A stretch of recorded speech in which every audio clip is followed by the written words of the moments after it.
இப்படிதான் பெருசா ஜெயிப்பாங்க.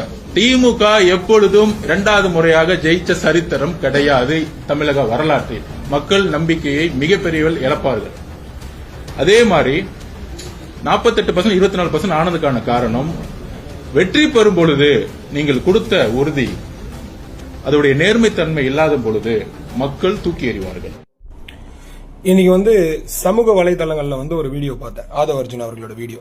அந்த வீடியோல என்ன சொல்றாரு பாத்தீங்கன்னா, திமுக இரண்டாவது முறை ஜெயிக்கவே ஜெயிக்காது.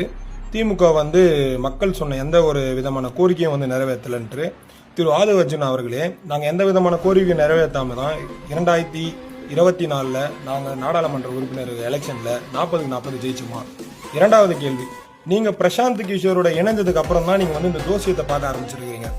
இந்த தொடர்ந்து இந்த தோசியத்தை பார்க்க ஆரம்பிக்கிறத விட்டு உங்களுக்கு கீழே இருக்கிற தொண்டர்கள்லாம் என்னென்ன கமெண்ட்ஸ் போடுறாங்க, என்னென்ன விஷயத்தெல்லாம் பண்ணிக்கிட்டு இருக்காங்க. பெண்களுக்கு நீங்க பாதுகாப்பை பத்தி உங்க தலைவர் பேசிக்கிட்டு இருக்காரு.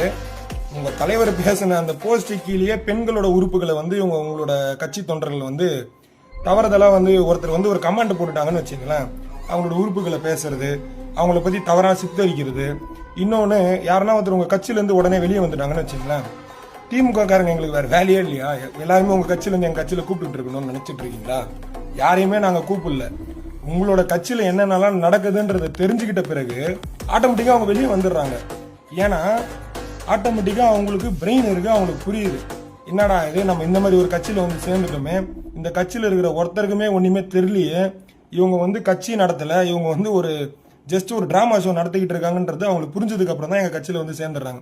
நீங்க தொடர்ந்து திமுக விமர்சிக்கணும்ன்ற பேர்ல நாங்க இரண்டாவது முறை ஜெயிக்க மாட்டோம், அடுத்த முறை எங்களுக்கு நாங்க எந்த விதமான மக்களோட கோரிக்கையை நீங்க செய்யலன்றது போய் பிரச்சாரம் பண்றதை விட்டு இந்த 2026 எலெக்ஷன் முடிஞ்சதுக்கு அப்புறம் நீங்க மறுபடியும் லாட்டரி வைக்கிறதுக்கே போயிடுவீங்க.